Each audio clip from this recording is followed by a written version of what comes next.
Great ingredients, served with flair. A perfect combination, like you and Pick n Pay. Yes, we are in the kitchen and Michael today is going to introduce us to a friend of his that he met about 15 months ago. Her name is Ming and she's cooking a nice Asian dish for us. And so we'd actually like to know from you on our Facebook page, what is your favorite Asian dish? Good morning, Ming. Hi. How are you? Very well yourself. Very, very well, thank you. Michael, always good to have you as usual. Thank you. And today we're making something because I originally thought that it was just a Taiwanese breakfast dish, but it's not. You say it's a mixture. Well, it's basically danbing, as so we say, is basically the egg roll pancake, and most of Taiwanese food originates from China itself. So basically, there's a lot of mixtures when it comes to the different types of foods and stuff. Yes. But the thing is, it is all basically made according to the palate of the people in the different areas. Oh, okay. So even in Taiwan, it would be different from the southern part to the northern parts. Yes. So usually you'll find like thicker pancakes or you'll find thinner pancakes. It really depends on how the people from those different areas and stuff eat it. And Michael, have you made danbing before? No, I haven't. First time. Right? First time, yeah. Danbing. Danbing. So danbing van Hammanskraal. Danbing. All right, so what do we need to make danbing? Okay, well, first of all, obviously you need flour. Okay. You need hot water, not necessarily boiled. It needs to cool down a little bit, but as long as it's still quite hot. A spring onion, a little bit of salt, soy sauce, chilies, oil, and eggs. That's about it. And of course, if you'd like to get those ingredients sent to your mobile phone, SMS the keyword pancake to 33728. Now, Michael, are you an expert by any chance of Asian cuisine? I'm not, but I'm a great consumer of Asian cuisine. And what's your favorite? I love the sort of more Cantonese type of Chinese food, so the sort of sweet and sour. Oh, yes. I also like the milder chili Taiwanese foods too. All right. So right now, the boiling or the hot water goes into the flour. Yes. You said that was about 1 cup, wasn't it? That's 1 cup, but it's just to start mixing it so long, and then basically you can make it according to how you like it. Yes. And how my family eats it is we eat it almost quite runny, so that it basically it becomes like a thicker pancake rather than a thin crepe. All right. And these are what they call egg pancake rolls. Yes. Danbing. Danbing. Dan literally means egg, and bing means crepe, if you put it in that sense. Okay. So, combo, egg roll pancake. That will teach you not to call someone Tani, Dan Sana. All right.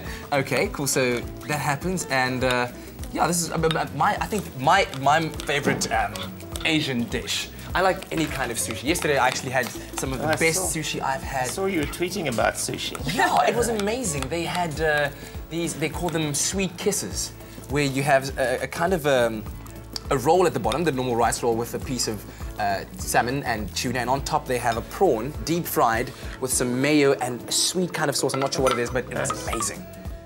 Okay. So what kind of consistency are you looking for here? I'm trying to make it as much more runnier, because simply that's just the way my parents used to make it. Okay, I think you should take It's interesting because it's a little bit like choux pastry, isn't it? Not With necessarily. pouring that. Yes, because the thing is, okay, there's a certain texture that you need to achieve when it comes to Taiwanese food. It's called Q, and literally it's slightly al dente, chewy kind of texture. So you know, it's the kind of texture that you want to reach when you make pasta. So you don't want to be too soft, but you don't want it to be too hard at the same time. You say it's called Q. Q. It's like a termed Taiwanese terminology, but you literally write the letter Q. I think I'm going to help you. Let's see if I can get Q going over here. Michael, you said choux pastry? Yes, it's a French C-H-O-U-X. Yes. It's a French pastry where you boil water in a pan with some butter, and then you pop the flour in and you mix it together, and you get very much the same sort of consistency as this. How am I doing? How am I doing? You're doing great. All right? Okay, all right. So you wouldn't, let's say, use, because I'd immediately jump in there with a whisk or something like this to try and get those lumps out. No, you don't want to aerate it, that's the thing. Because if you use a whisk, you start aerating it. Okay. So basically, you just needed to make it basically almost like that kind of texture, but completely smooth. Okay, so danbing doesn't want aerated bubbles in it. Okay, all right. And other ingredients we have are these spring onions, which also go inside. Okay, there they go. As well, it's just a little pinch of salt. That is a little pinch of salt right there. Well, you're going to use the soy sauce when you eat the pancake, so that's where you're going to get your major flavour from. Ah, there we go.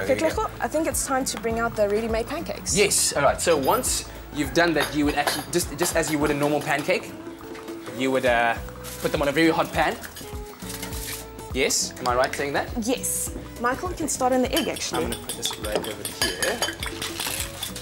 Might be just a tad bit hot. It's all right. It's manageable. It's manageable. It's perfect. Let's do one plate at a time, shall we? Okay.